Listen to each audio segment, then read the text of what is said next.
Hello friend, मैं YP Singh from government polytechnic Badaun. और जैसा हमने लास्ट वीडियो में पॉलिस्टर रेजिन की हिस्ट्री और पॉलिस्टर रेजिन को किन पार्ट में हम क्लासिफाई करते हैं, जिसमें हमने पॉलिस्टर रेजिन में सैचुरेटेड पॉलिस्टर रेजिन और अनसैचुरेटेड पॉलिस्टर रेजिन के बारे में डिस्कस किया था। वो किस तरह से हमारे ये रेजिन होते हैं और क्या इनकी कैरेक्टरिस्टिक्स होती हैं और कहाँ यूज़ किए जाते हैं। तो आज अपने इस वीडियो लेक्चर में हम डिस्कस करेंगे मैन्युफैक्चरिंग प्रोसेस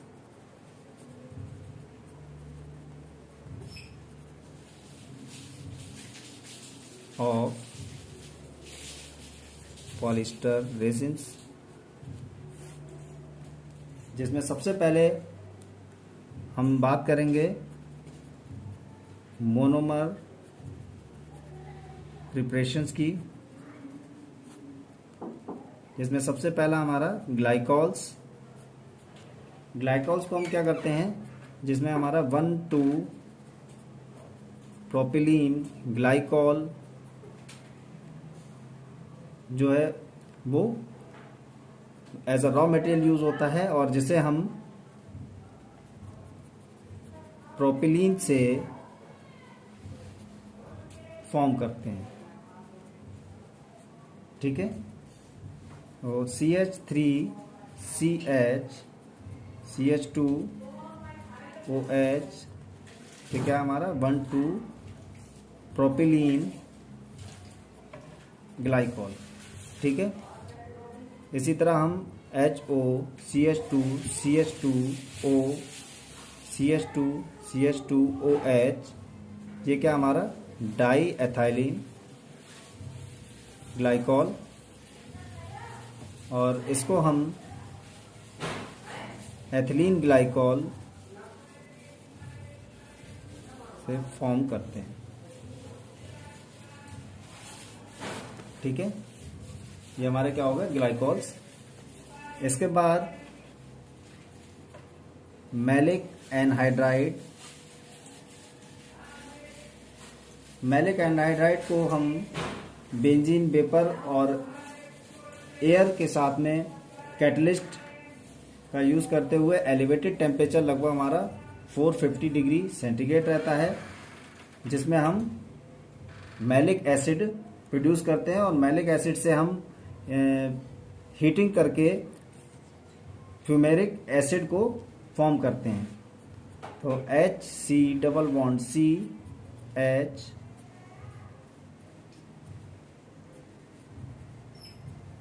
ये क्या हो जाएगा हमारा मैलिक एसिड,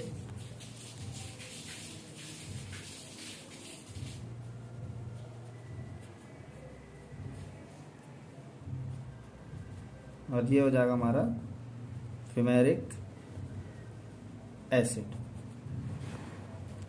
इसके बाद मैलिक एनहाइड्राइड को हम यूज करते हैं। तो मैलिक एनहाइड्राइड हमारा क्या है HC⋯CH C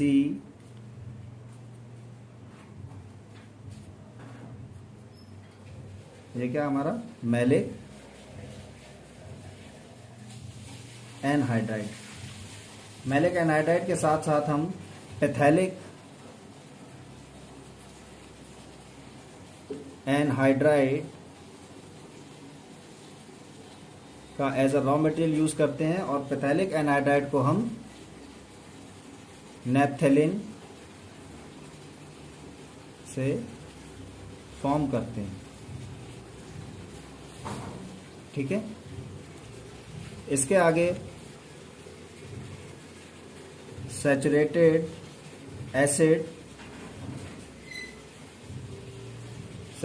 एसिड में हम मोस्टली कॉमनली हम पैथेलिक एनहाइड्राइड का यूज़ करते हैं, जिसका स्ट्रक्चर हमारा कुछ इस तरह से होगा।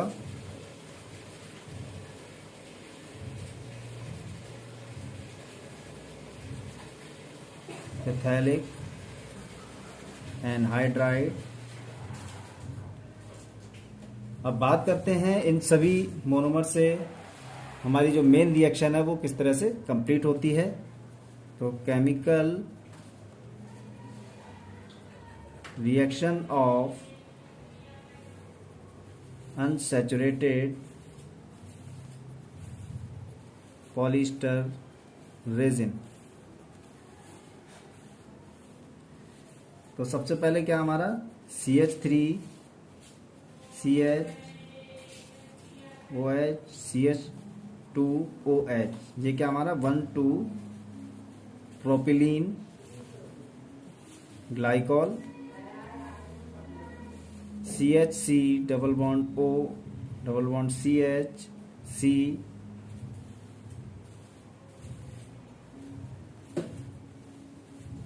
Maleic anhydride,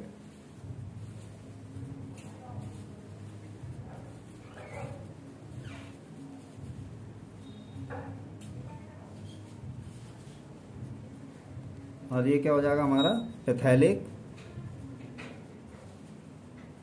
anhydride.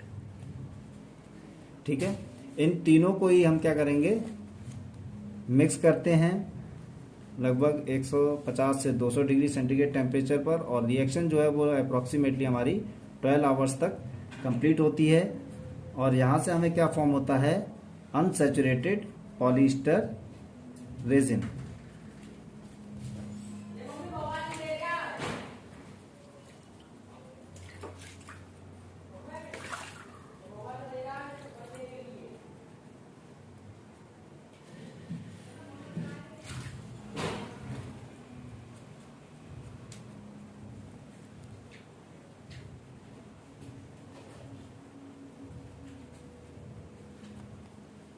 Unsaturated polyester resin. तो अब आगे हम डिस्कस करेंगे इंडस्ट्रियल एक फ्लो शीट के द्वारा कि इंडस्ट्री में हमारा किस तरह से अनसैचुरेटेड पॉलिएस्टर रेजिन या polyester resin saturated polyester resin को किस तरह से फॉर्म किया जाता है। तो ये एक फ्लो शीट है जिसके द्वारा आज हम डिस्कस करेंगे इसमें कि किस तरह से हमारा प्रोसेस होता है। तो सबसे पहले आइसोपैथेलिक एसिड बल्क स्टोरेज टैंक है ये हमारा, और यहाँ पर ये 2 टैंक हैं जिसमें एक में हमारा मोल्टन मैलिक बल्क स्टोरेज में है और पैथेलिक एनहाइड्राइड जो है वो बल्क स्टोरेज में है। ठीक है, ऊपर हमारा क्या है, यहाँ पर ग्लाइकॉल वेइंग टैंक है। यहाँ से ग्लाइकॉल क्या है, इस ये रिएक्टर जो हमारा लगा है, ये रिएक्टर हमारा किस तरह का है, एक blade agitator pressure rated reactor है जिसमें ये हीटिंग कॉइल्स जो हैं, इंटरनल हीटर्स जो इसमें लगे हुए हैं इसके टेम्परेचर को मेंटेन करने के लिए। तो glycol, isophthalic acid, molten maleic acid और पैथेलिक एनहाइड्राइड को हम क्या करते हैं, रिएक्टर में सबसे पहले पास कराते हैं। और इस रिएक्टर में क्या होता है, हमारा जो रिएक्शन है वो स्टार्ट होती है 150 से 200 डिग्री सेंटीग्रेड के टेम्परेचर के बीच में रिएक्शन होती है हमारी। और ये रिएक्शन जो है लगभग 12 घंटे तक चलती है।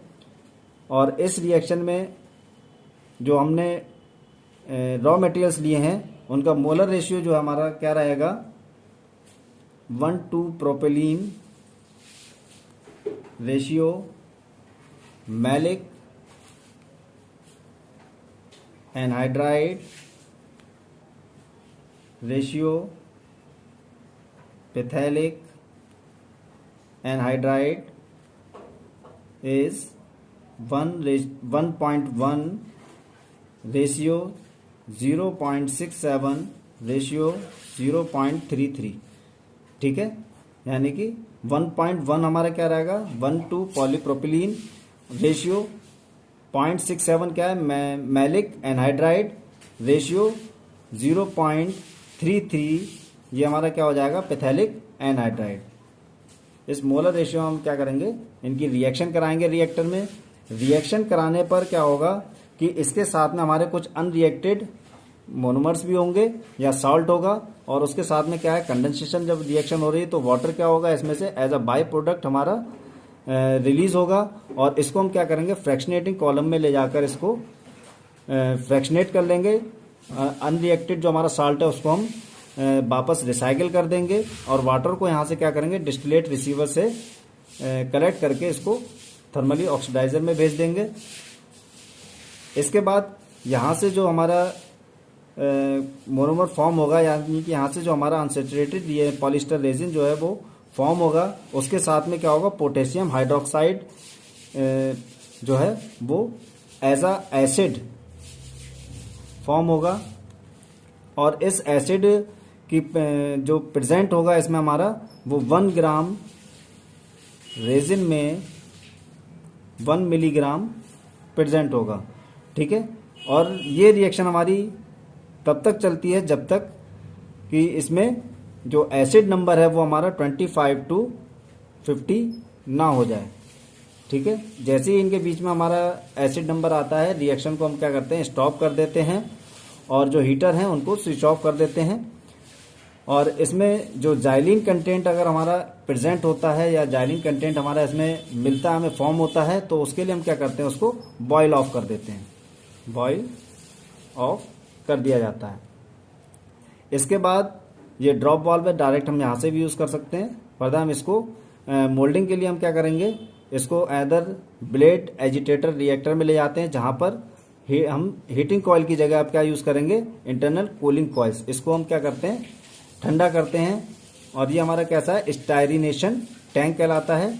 यहाँ से हम क्या करेंगे, ड्रमिंग स्टेशन है जहाँ से हम इसको कलेक्ट करते हैं। और मोल्डिंग के लिए हम क्या करेंगे, जो सैचुरेटेड अनसैचुरेटेड पॉलिस्टर रेजिन है उसका हम यूज़ करते हैं। तो ये था हमारा manufacturing process of unsaturated polyester resin.